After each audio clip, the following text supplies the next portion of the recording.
ဒီနေ့ခေတ်သတင်းတွေကြည့်လိုက်တာအီရန်ရဲ့စစ်ရေးလှုပ်ရှားမှုတွေအစ္စရေးနဲ့အီရန်ကြားအတင်းမာမှုတွေပြီးတော့အရှေ့လယ်ပိုင်းတစ်ခုလုံးစစ်မီးဟုံးတောက်တော့မလားဆိုတဲ့စိတ်မချမ်းမြေ့စရာသတင်းတွေကိုပဲနေတိုင်းလိုမြင်နေရပါတယ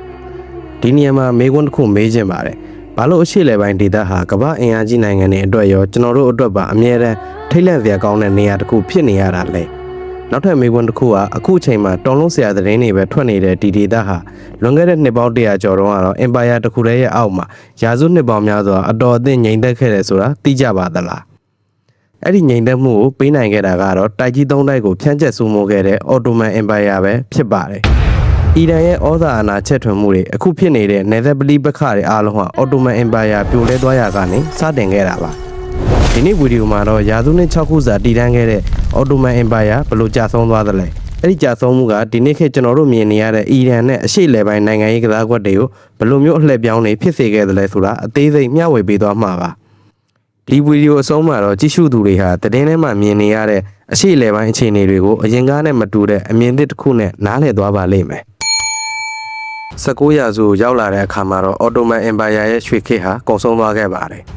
်ဥရောပကစက်မှုတော်လှန်ရေးနဲ့အပြတ်သက်တိုးတက်သွားတဲ့အချိန်မှာအော်တိုမန်တွေကတော့ခေတ်နောက်ကျပြီးနယ်မြေတွေတစ်ခုပြီးတစ်ခုစတင်ဆုံးရှုံးလာပါတယ်1822ခုနှစ်မှာဂရိနိုင်ငံကပုံကန်ပြီးလွတ်လပ်ရေးရသွားတယ်အဲ့ဒီနောက်အီဂျစ်ကလည်းခွဲထွက်သွားပါတယ်ဒီလိုအားနဲ့လာတဲ့အခြေအနေကိုကြည့်ပြီးရုရှားဘီယံစာနီကိုလက်တဲ့ဖတ်စကအော်တိုမန်တွေကိုဥရောပရဲ့လူမမာကြီးလို့လှောင်ပြောင်ပြီးနာမည်ပေးခဲ့ပါတယ်ဒါပေမဲ့အော်တိုမန်တွေကဘာမှမလုပ်ဘဲထိုင်နေခဲ့တာတော့မဟုတ်ပါဘူးအင်ပါယာကြီးပြိုကျမသွားအောင်တန်စီမန်လို့ခေါ်တဲ့ကြီးမားတဲ့ပြုပြင်ပြောင်းလဲရေးလုပ်ငန်းစဉ်ကြီးကို1839ခုနှစ်မှာစတင်ခဲ့ပါတယ်။ဥရောပစတိုင်စစ်တပ်တွေဖွဲ့တဲ့ဥပဒေသစ်တွေပြဋ္ဌာန်းတဲ့မီးရထားလမ်းတွေဖောက်တဲ့စာတိုင်းနဲ့ကျေးနပ်စနစ်တွေတည်ဆောက်ခဲ့ပါတယ်။ဒါပေမဲ့ပြဿနာကပတ်စံမှာဒီလိုခင်မြောင်လုပ်ဖို့အတွက်ဥရောပဘဏ်တွေစီကနေအတိုးကြီးကြီးနဲ့ငွေတွေအများကြီးချေးခဲ့ရပါတယ်။ဒါပေမဲ့အခြေအနေတွေပိုဆိုးသွားတာကတော့1853ခုနှစ်မှာရုရှားနဲ့ခရိုင်းမီးယားစစ်ပွဲဖြစ်ခဲ့တာပါ။စစ်ဖြစ်တဲ့အချိန်မှာရုရှားကိုမနိုင်တဲ့အတွက်ဗြိတိန်နဲ့ပြင်သစ်ကိုအကူအညီတောင်းခဲ့ရပါတယ်။ Ottoman Empire ဟာခရိုင်းမီးယားစစ်ပွဲမှာစစ်နိုင်ခဲ့ပေမဲ့ဗြိတိန်နဲ့ပြင်သစ်စီမှာအကျွေးတွေနင်းနေအောင်တင်သွားခဲ့ပါတယ်။1882ခုနှစ်မှာတော့ Ottoman အစိုးရကဒေဝါလီခံလိုက်ရပြီးတော့ဗြိတိန်နဲ့ပြင်သစ်ကသူတို့ရဲ့အခွန်ကောက်တဲ့စနစ်ကိုပါအတင်းအဓမ္မဝင်ရောက်ကင်တွယ်တဲ့အထိစီးပွားရေးအရာကြေးကျွံတဲ့ပွဲဖြစ်သွားခဲ့ရပါတယ်။ဒါဟာခေတ်သစ်ကမ္ဘာနိုင်ငံရေးမှာလည်းနိုင်ငံတကာနိုင်ငံကိုလက်နက်နဲ့မသိမ်းမဲ့အကျွေးနဲ့ထိန်းချုပ်တဲ့စနစ်ဆိုတာမျိုးကအဲ့ဒီအဖြစ်အပျက်ကနေစတင်ခဲ့တာလို့ပြောလို့ရပါတယ်။ဒီနေရာမှာခုနကကျွန်တော်တို့ပြောခဲ့တဲ့အီရန်နဲ့ပတ်သက်တဲ့ပထဝီနိုင်ငံရေးကိုပြောပြပါမယ်။ Ottoman Empire ဟာရာစုနှစ်ပေါင်းများစွာဆွန်နီမွတ်စလင်ကမ္ဘာရဲ့ခေါင်းဆောင်အဖြစ်ရပ်တည်ခဲ့ပါတယ်။ရှီယာအများစုရှိတဲ့အိမ်နီးချင်းပါရှန် Empire ကအနောက်ဘက်ကနေဝင်မလာနိုင်အောင်တားဆီးပေးထားတဲ့အေယာမတတိုင်းကြီးဖြစ်ခဲ့ပါတယ်။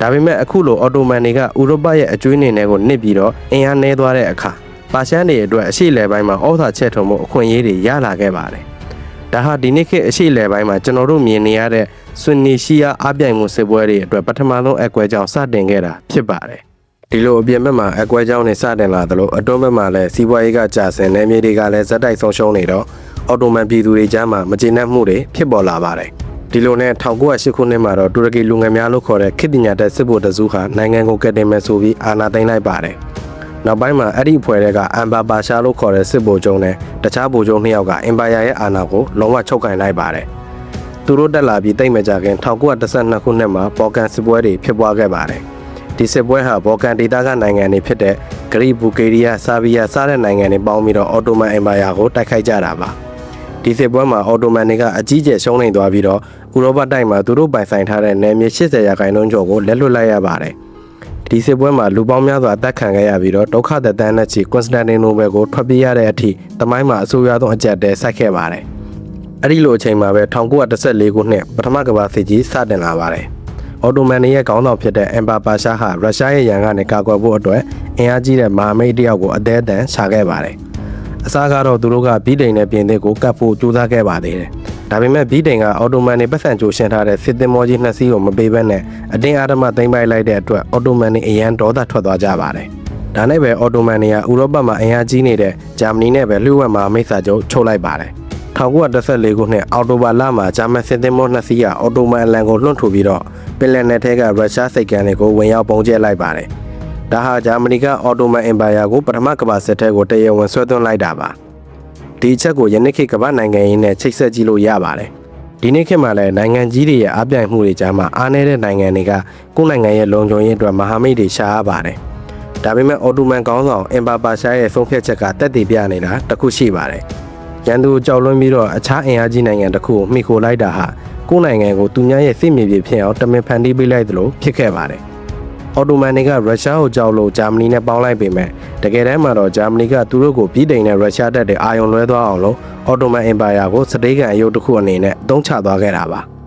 ဒီလိုနဲ့စစ်တမ်းဝင်လိုက်တဲ့အော်တိုမန်တွေကရှေ့တန်းမှာစစ်မျက်နှာပေါင်းစုံကနေတိုက်ခိုက်ခဲ့ရပါတယ်အစာပိုင်းမှာတော့သူတို့တော်တော်လေးတောက်ခံနိုင်ခဲ့ပါတယ်ဥပမာ1915ခုနှစ်ကဂယ်လီဘိုလီတိုက်ပွဲမှာဆိုရင်သူတို့ရဲ့မြို့တော်ကွန်စတန်တီနိုဘယ်ကိုလာသိမ်းတဲ့ဗြိတိရှနဲ့ပြင်သစ်တပ်တွေကိုအနိုင်ယူနိုင်ခဲ့ပါတယ်ဒါပေမဲ့အင်ပါယာကြီးကိုတကယ်တည်တည်လောက်တဲ့တန်ရာကအပြင်ကရန်သူတွေစီကရတာမဟုတ်ပါဘူးအတွင်းကနေစတာပါအဲ့ဒီခေတ်တုန်းကအော်တိုမန်အင်ပါယာဆိုတာအရှေ့လေပိုင်းဒေသမှာအေယာမထီကြီးတစ်ခုလိုဖြစ်ခဲ့တာပါအဲ့ဒီအောက်မှာတူရကီအာရပ်ကတ်အာမေးနီးယားစတဲ့လူမျိုးတွေအများကြီးစုနေကြတာပါအရင်တော့ကတော့အစ္စလမ်ဘာသာတရားဆိုတဲ့ကြိုးတစ်ချောင်းနဲ့အကုန်လုံးကိုစီးနှောင်ထားနိုင်ခဲ့ပါတယ်ဒါပေမဲ့20ရာစုကိုရောက်လာတဲ့အခါမှာတော့ကမ္ဘာကြီးမှာ nationalism လို့ခေါ်တဲ့အမျိုးသားရေးဝါဒတွေအရင်အားကောင်းလာပါတယ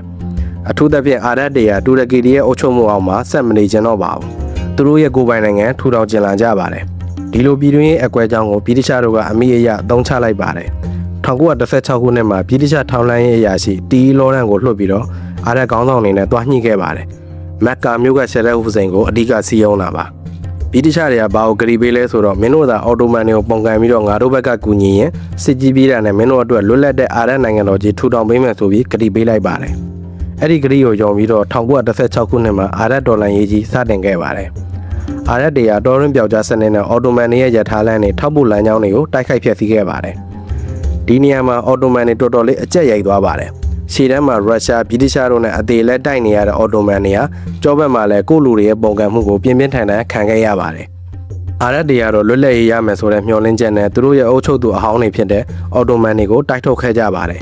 ်ဒါပေမဲ့သူတို့လုံးဝမသိတဲ့လျှို့ဝှက်ချက်ကြီးတစ်ခုရှိနေပါတယ်အနောက်နိုင်ငံတွေကသူတို့ကိုလွတ်လပ်ရေးဆိုပြီးအရှိကနေအချိုတက်ထားခဲ့ပေမဲ့နောက်ွယ်မှာတော့မြေပုံကိုပေတန်းနဲ့ပိုင်းဖို့ကြိုတင်စီစဉ်ထားပြီးသားပါအဲ့ဒီအကြောင်းကတော့အရင်ဗီဒီယိုမှာကျွန်တော်အသေးစိတ်ပြောပြခဲ့တဲ့ Site Peacock လျှို့ဝှက်စာချုပ်ဖြစ်ပါတယ်အာရပ်တွေကလွတ်လပ်ရေးရမယ်ဆိုပြီးအသေးလဲတိုက်နေရတဲ့အချိန်မှာနောက်ွယ်ကနေအခုလိုတစ္ဆာဖောက်ခံလိုက်ရတာပါကတ်လူမျိုးတွေဆိုရင်ပိုဆိုးပါတယ်သူတို့ရဲ့မူလနေရကြီးကိုမြေပုံပေါ်မှာဖျက်ဆွဲလိုက်တော့ကိုယ်ပိုင်နိုင်ငံမရှိပဲဒီနေ့ခေတ်ထိပလိပက္ခတွေကြုံနေရတော့မှာတကယ်တော့ဒါဟာဥရောပသားတွေမတော်တဆဖျက်ဆွဲသွားတဲ့မြေပုံမဟုတ်ပါဘူးဒီဒေသကလူမျိုးတွေချင်းချင်းအမြဲပြဿနာတက်ပြီးတော့အင်အားနည်းနေအောင်အနောက်နိုင်ငံတွေကိုပဲအမြဲမိခိုနေရအောင်တမင်တက်တက်ဖန်တီးသွားတဲ့သွေးခွဲအုပ်ချုပ်ရေးစနစ်တစ်ခုဖြစ်ပါတယ်1918ခုနှစ်မှာပထမကမ္ဘာစစ်ကြီးလည်းပြီးသွားရောအရှေ့လယ်ပိုင်းရဲ့ကံကြမ္မာဟာလုံးဝကိုပြောင်းပြန်ဖြစ်သွားပါတယ်အော်တိုမန်အင်ပါယာကစစ်ရှုံးသွားပြီဆိုတော့မဟာမိတ်တွေရှေ့မှာလက်နက်ချခဲ့ရပါတယ်အခြေအနေကဘယ်လောက်တောင်ဆိုလဲဆိုရင်အော်တိုမန်ရဲ့မြို့တော်ကွန်စတန်တီနိုဘယ်ထဲမှာတော့ဗြိတိရှပြင်သစ်နဲ့အီတလီတပ်တွေကဝင်ရောက်တပ်ဆွဲတဲ့အထိဖြစ်သွားခဲ့ပါတယ်1920ခုနှစ်အဲ့ဒီအချိန်မှာအော်တိုမန်ဘုရင်ရဲ့အစိုးရကမဟာမိတ်တပ်တွေရဲ့ဖိအားကြောင့်အော်တိုမန်အင်ပါယာကိုအပိုင်းပိုင်းခွဲမဲ့ဆေဘရက်စာချုပ်ကိုလက်မှတ်ထိုးပေးခဲ့ရပါတယ်မဟာမိတ်တွေကအော်တိုမန်အင်ပါယာရဲ့နယ်မြေတွေကိုခွဲဝေယူလိုက်ကြပါတယ်ဒီလိုနဲ့အော်တိုမန်အင်ပါယာကြီးကလည်းပြိုလဲသွားခဲ့ပါပြီဆေဘရက်စာချုပ်ကြောင့်တူရကီလူမျိုးတွေအတွက်နိုင်ငံဆိုတာမြေပုံပေါ်မှာတိတိလေးပဲကြံတော့မဲ့အနေအထားဖြစ်သွားပါတယ်အားလုံးကအော်တိုမန်ရဲ့ဇလန်ကတော့ဒီမှာတင်ပြီးသွားပြီတူရကီလူမျိုးနဲ့အော်တိုမန်ဆိုတာမြေပုံပေါ်ကနေပျောက်ကွယ်သွားတော့မယ်လို့ထင်ခဲ့ကြပါတယ်ဒါပေမဲ့အားလုံးဒီလိုထင်နေတဲ့အချိန်မှာပဲတမိုင်းကိုပြောင်းပြန်လှန်ခဲ့တဲ့သူရဲကောင်းတစ်ယောက်ထွက်ပေါ်လာပါတယ်သူကတော့ခုနကကျွန်တော်တို့ပြောပြခဲ့တဲ့ဗြိတိရှနဲ့ပြင်သစ်တပ်တွေကိုဂလီဘိုလီတိုက်ပွဲမှာအနိုင်ယူနိုင်ခဲ့ပြီးတော့နာမည်ကြီးခဲ့တဲ့စစ်ဗိုလ်ချုပ်မူစတာဘာကီမဲဖြစ်ပါတယ်နောက်ပိုင်းမှာသူ့ကိုတူရကီရဲ့ဖခင်ကြီးအာတာတက်လို့ကဘာကသိကြပါတယ်သူကဘရင်ကလက်ခံပြီးလက်မှတ်ထိုးပေးထားတဲ့ခုနကဆေဘရက်စာချုပ်ကိုလုံးဝလက်မခံခဲ့ပါဘူးသူကငါတို့တိုင်းပြည်ကိုဒီလိုအလွယ်တကူအသိမခံနိုင်ဘူးဆိုပြီးတန်ခဲ့သမျှစစ်တပ်အကျွမ်းကြံနဲ့တောင်သူလယ်သမားတွေကိုစုစည်းပြီးတော့တူရကီလွတ်လပ်ရေးစစ်ပွဲကြီးဆင်နွှဲခဲ့ပါတယ်ဒီစစ်ပွဲမှာမယုံနိုင်စရာကောင်းတာကစစ်ရှုံးထားတဲ့တိုင်းပြည်လက်နက်မရှိတဲ့တိုင်းပြည်ကနေမဟာမိတ်တပ်တွေကိုအကုန်တိုက်ထုတ်နိုင်ခဲ့ပါတယ်နောက်ဆုံးမှာတော့မဟာမိတ်တွေကအာတာတက်ကိုမနိုင်တော့ဘဲနဲ့စစ်ပွဲဝိုင်းကိုပြန်လာခဲ့ရပါတယ်1923ခုနှစ်မှာလော်ဇန်စာချုပ်ဆိုတာကိုအသစ်ပြန်ချုပ်ခဲ့ရပြီးတော့ဒီနေ့ခေတ်ကျွန်တော်တို့မြင်နေရတဲ့တူရကီသမ္မတနိုင်ငံဆိုတာပေါ်ထွက်လာပါတယ်ဒါပေမဲ့အာတာတက်လောက်ခဲ့တဲ့အကြီးမားဆုံးအပြောင်းလဲကစစ်ရေးမဟုတ်ပါဘူးနိုင်ငံရေးပါ1924ခုနှစ်မတ်လ3ရက်နေ့မှာအာတာတက်ကအစ္စလမ်ကဘာကိုတုံ့လုံသွားစေမဲ့ဆုံးဖြတ်ချက်တစ်ခုကိုချခဲ့ပါတယ်အဲ့ဒါကတော့ရာစုနှစ်ပေါင်းများစွာအစ္စလမ်ကဘာကိုဥဆောင်လာခဲ့တဲ့ခါလီဖိတ်စနစ်ကြီးကိုတရားဝင်ဖျက်သိမ်းလိုက်တာပါခ ခါလီဖိတ်စနစ်ဆိုတာဘာသာရေးနဲ့နိုင်ငံရေးပေါင်းစပ်အုပ်ချုပ်တဲ့စနစ်ဖြစ်ပါတယ်။သူကတူရကီကိုဘာသာရေးနဲ့နိုင်ငံရေးခွဲခြားထားတဲ့တီးသက်နိုင်ငံအဖြစ်ပြောင်းလဲပစ်လိုက်ပါတယ်။ဒီခါလီဖိတ်စနစ်ကြီးဖြစ်သိမ်းလိုက်တာဟာမွတ်စလင်ကဘာအတွက်တော်တော်တော်လှုပ်သွားခဲ့ရပါတယ်။ရုတ်တရက်ကြီးအစ္စလမ်ကဘာမှာခေါင်းဆောင်ဆိုတာဟာကွက်ကြီးတစ်ခုဖြစ်သွားခဲ့ပါတယ်။ရာစုနှစ်ပေါင်းများစွာကျင့်သုံးလာတဲ့သူတို့ရဲ့ကိုယ်ပိုင်နိုင်ငံရေးနဲ့ယဉ်ကျေးမှုလက္ခဏာကြီးရုတ်တရက်ပျောက်ဆုံးသွားပြီးတော့သူတို့နဲ့လုံးဝအသားမကျတဲ့ဥရောပစတိုင်နိုင်ငံရေးစနစ်တွေအတင်းအဓမ္မအစားထိုးခံလိုက်ရတဲ့အတွက်ဒီနေ့အထိကမောက်ကမတွေဖြစ်နေရတာပါအဲ့ဒီဟာကွက်ကြီးကိုဖြည့်ဖို့ဒီနေ့အထိစူးစမ်းနေကြတော့မှအီဂျစ်ကမွတ်စလင်ညီကိုတော်များအဖွဲ့လို့နိုင်ငံရေးအဖွဲ့တွေပေါ်လာတယ်နောက်ပိုင်းမှာအကိုင်တာ INIS တို့လိုအစွန်းရောက်အဖွဲ့တွေကလည်းငါတို့ခါလီဖိတ်စနစ်ကိုပြန်လည်တည်ထောင်မယ်ဆိုတဲ့ကြွေးကြော်တန်တွေနဲ့အတူအရှိလေပိုင်းမှာသွေးချောင်းစီစစ်ပွဲတွေဆင်နွှဲခဲ့ကြပါတယ်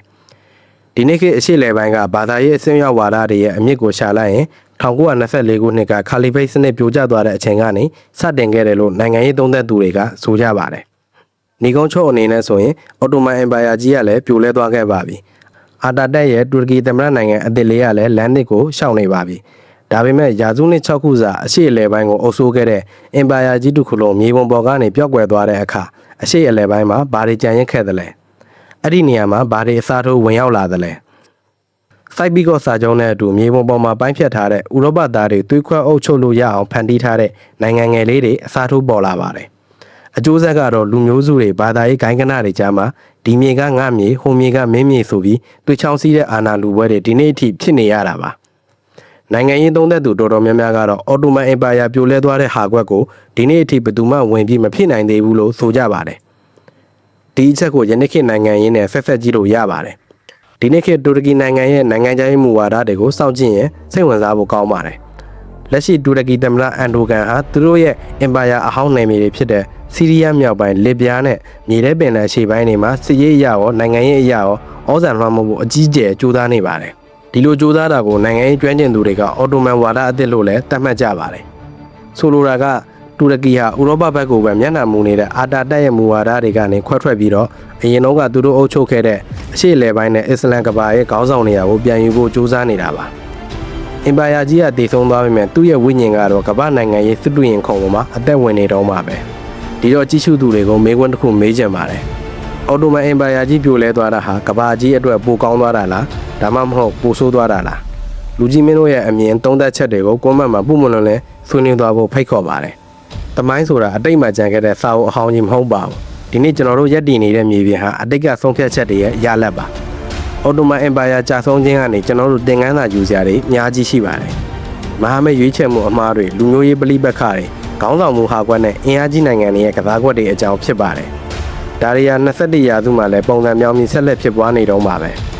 ဒီအကြောင်းအရာတွေကိုဆက်ဆက်မိသွားအောင်ရှေ့မှာကျွန်တော်တင်ထားခဲ့တဲ့စိုက်ပြီးတော့စာချုပ်အကြောင်းဗီဒီယိုကိုလည်းမကြည့်ရသေးရင်ကြည့်ဖို့အကြံပြုချင်ပါတယ်ဗီဒီယိုလေးကိုဆုံးထိကြည့်ရှုပေးတဲ့အတွက်ကျေးဇူးအများကြီးတင်ပါတယ်ခင်ဗျာဒီလိုဘူးတုဒရစရာတမိုင်းဝင်ဖြစ်ရတဲ့နဲ့သင်ခန်းစာယူစရာအကြောင်းတွေကိုလက်မလွတ်ရအောင် like and subscribe လေးလုပ်ထားပေးကြပါအောင်ခင်ဗျာလူကြီးမင်းတို့ရဲ့အားပေးမှုကကျွန်တော်အတွက်နောက်ထပ်ကွန်းနံကောင်းတွေဖန်တီးဖို့တကယ့်ကိုခွင့်အားပါပဲနောက်ထပ်စိတ်ဝင်စားစရာကောင်းတဲ့ဗီဒီယိုတွေနဲ့အတူကျွန်တော်တို့ပြန်ဆောင်ကြပါမယ်